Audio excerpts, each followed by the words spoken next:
Dette er en film om, hvordan man i en lille kommune i Danmark er gået foran i balanceringen af jordens evne til at nære planter og menneskers forbrug af dem. Energi og næringsopbygning i fødekæden stammer alene fra planterne. Planterne udnytter energi og næringsopsamling fra solenergien.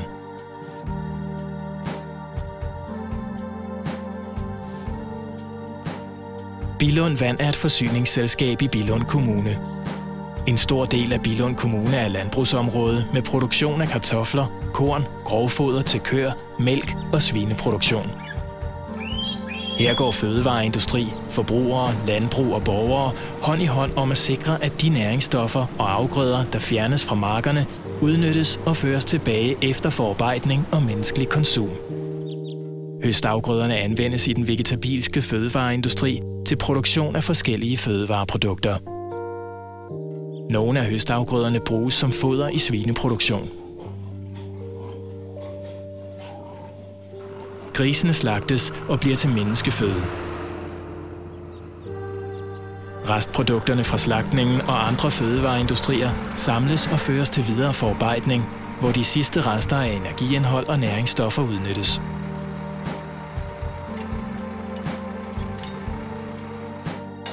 Resterne fra tilberedningen af måltiderne i de private husholdninger samles ligeledes og føres til videre forarbejdning.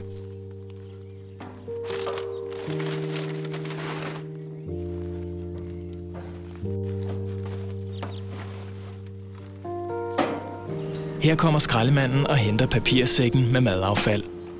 Alle disse affaldsgrupper har det til fælles, at de er organiske og fulde af energi og næringsstoffer. Det kan udnyttes til at producere strøm og varme.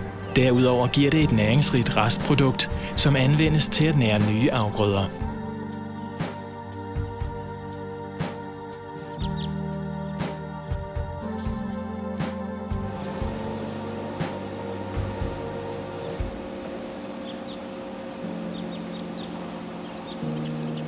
Dette er et væsentligt bidrag til en bæredygtig fødevareproduktion i en verden, der er på vej til at blive fattig på energi og gødningsstoffer. Dette anlæg er det første af sin art i verden. Det unikke er en sambioforgasning af spildevandsslam og organiske affaldsprodukter i en proces med høj energiudnyttelse og en hygienisering ved 70 grader af restprodukterne, så de er uden risiko for smitte af planter, dyr og mennesker. Billund Vand er interesseret i at indgå samarbejde med andre i Danmark og rundt om i verden, så flere kan få glæde af disse erfaringer og bygge tilsvarende anlæg. Nu skal vi se, hvordan anlægget virker. Dette affald er fermenteringsrester fra en virksomhed, der producerer fødevaretilsætningsmidler.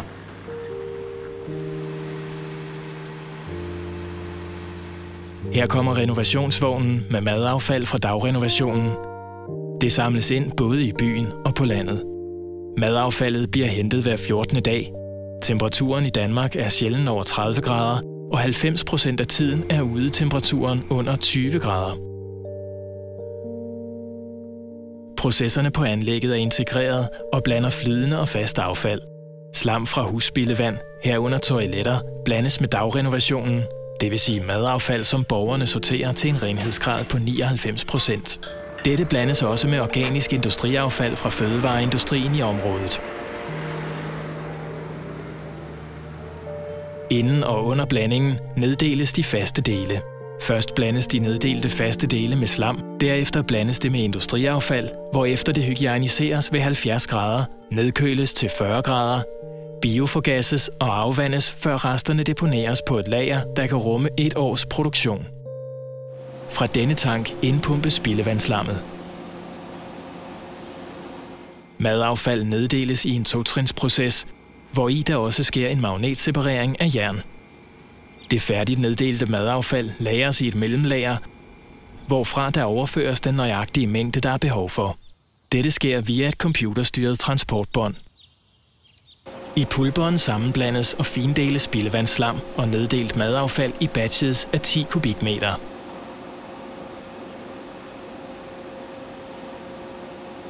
Fra industrimodtageren pumpes det flydende affald til en lagertank, hvor det blandes med pulpen, hvorefter det er klar til opvarmning og hygienisering. Pulpen pumpes batchvis ind i et varmevekslersystem. Her opvarmes det til 70 grader og pumpes ved den temperatur videre til hygieniseringstankene, hvor det holdes i 1 time i henhold til myndighedernes krav.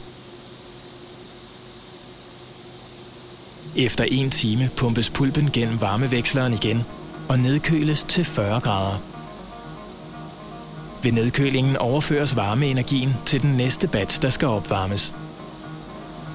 Hygieniseringen medfører, at alle sygdoms- og ukrudtskim tilintetgøres. Dertil kommer, at det hjælper den efterfølgende bioforgasning til et større gasudbytte.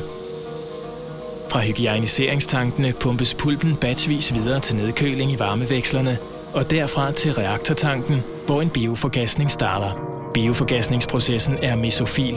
Det betyder, at forgasningen foregår ved 37 grader, en proces uden ilt, der er den samme som foregår ved dannelse af sumpgas. Efter gennemsnitligt 20 dage pumpes den afgassede pulp, som vi nu kalder slam, videre til afvanding. Undervejs pumpes det igennem varmevekslesystemet, hvor det bliver nedkølet til ca. 21 grader. Den overskydende varme genbruges i anlægget. Slammet pumpes også igennem en sigte, der sorterer urenheder fra inden afvandingen. Slammet afvandes under tilsætning af et middel, der får de faste partikler og vandet til at skilles. Det afvandede slam får et tørstof på ca. 24% og føres til lager. Det drænede vand ledes sammen med spildevand til renseanlægget.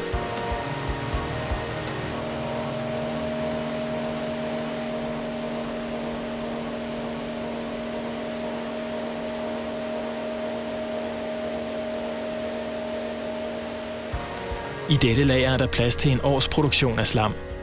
Derved kan det opbevares på en betryggende måde, indtil det er optimalt at sprede det ud på landbrugsjorden.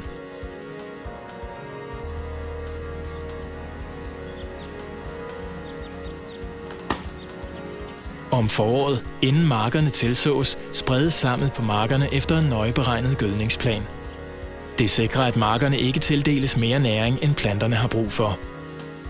Slammet indeholder 10 kg kvælstof, 6 kg fosfor og 0,4 kg kali per ton slam. I reaktortanken dannes der hver dag 4.000 kubikmeter gas. Det føres til lager og er brændstof til en generator, der producerer varme til processerne. Overskudsvarmen bliver udnyttet til opvarmningsformål uden for anlægget og strøm til det offentlige elnet. Her fortrænger det fossile brændsler, der ellers øger mængden af CO2 i atmosfæren. Biogas er CO2-neutral. Anlægget er bygget efter en holdning om miljømæssig bæredygtighed og har fungeret siden 1997. Gasproduktionen har siden og er stadig stigende, og derfor må Billund Vand løbende tilpasse størrelsen af det el- og varmeproducerende anlæg for at udnytte gassen optimalt. Anlægget kan ikke dække energibehovet i kommunen, men det kan løse et affaldsproblem, samtidig med at det sikrer genanvendelse af den energi og de næringsstoffer, der ved hjælp af solenergi opbygges i fødekæden. Energi og næringsstoffer kan blive en mangelvare i løbet af de næste 100 år. Derfor er det naturligt at tænke i, hvordan der opretholdes adgang til energi og næringsstoffer i fremtiden.